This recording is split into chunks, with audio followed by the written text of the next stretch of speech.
নমস্কার বন্ধুরা, আজকের একাদশী শ্রী শ্রী পাশাঙ্কুশা একাদশী। এই একাদশীর মাহাত্ম্য আমি আপনাদের সামনে আলোচনা করব। দয়া করে আপনারা ভক্তি সহকারে সেটা শ্রবণ করবেন। বন্ধুরা, আশ্বিন মাসের শুক্লাপক্ষীয় পাশাঙ্কুশা একাদশী মাহাত্ম্য বৈবূত পুরাণে বর্ণিত আছে। যুধিষ্ঠির বললেন, হে মধুসূদন, আশ্বিন শুক্লপক্ষের একাদশীর নাম কি? তদুত্তরে ভগবান শ্রীকৃষ্ণ বললেন, হে রাজন, আশ্বিনের শুক্লপক্ষ একাদশী পাশাঙ্কুশা নামে প্রসিদ্ধ। কেউ কেউ একে পাপাঙ্কুশাও বলে থাকে।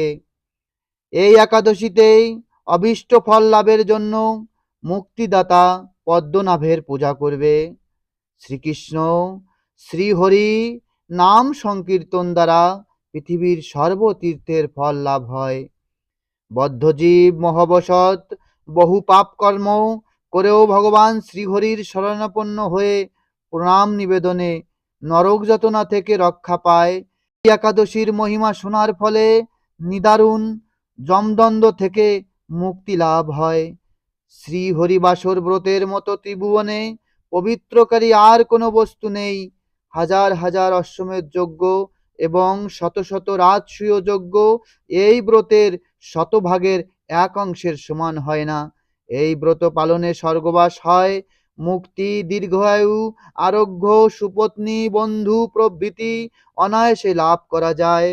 হে রাজন, গয়া, কাশী, এমনকি কুরুক্ষেত্রেও শ্রীবাসর অপেক্ষা পূর্ণ স্থান নয়।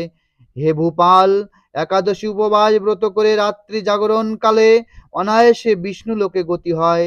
এই পাশাঙ্কুশা ব্রতের ফলে মানুষ সর্বপাপ হতে মুক্ত হয়ে গোলকে গমন করতে সমর্থ হয়। এই পবিত্র দিনে যিনি স্বর্ণ, তিল, গাভী, অন্ন, বস্ত্র, জল, ছত্র, পাদুকা দান করেন, তাকে আর যমালয়ে যেতে হয় না। যারা এ সকল পুণ্যকার্য করে না, তাদের জীবন কামারশালার হাপড়ের মতো বিফল। নিষ্ঠার সাথে এই ব্রত পালনে উচ্চকুলে নিয়োগ ও দীর্ঘায়ু শরীর লাভ হয়। অত্যন্ত পাপাচারীও যদি এই পুণ্যব্রতের অনুষ্ঠান করে, তবে সেও রৌরব নামক মহাযন্ত্রণা থেকে মুক্ত হয়ে বৈকুণ্ঠ সুখ লাভ করে। কৃষ্ণ ভক্তি লাভই শ্রী একাদশী ব্রতের মুখ্য ফল।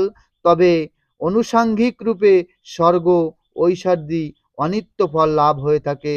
অনুষাঙ্গিক রূপে স্বর্গ, ঐশ্বর্যাদি অনিত্য ফল লাভ হয়ে থাকে। তাই আমাদের উচিত সর্বত্র এই একাদশী ব্রত পালন করা। কারণ সমস্ত হিন্দু শাস্ত্রে বলা হয়েছে একাদশী ব্রত হচ্ছে সর্বশ্রেষ্ঠ ব্রত। এই ব্রত ৮ থেকে ৮০ বছর পর্যন্ত সবাই পালন করতে পারেন।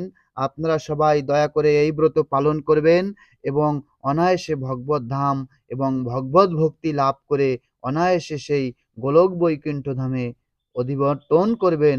হরে কৃষ্ণ, রাধে রাধে। পাশাঙ্কুশা একাদশীর মাহাত্ম্য এখানেই সমাপ্ত। ভিডিওটি ভালো লাগলে সবার মাঝে ছড়িয়ে দিন। সবাইকে উৎসাহ করুন একাদশী ব্রত অন্তত পালন করার জন্য। ধন্যবাদ সবাইকে বন্ধু, ধন্যবাদ।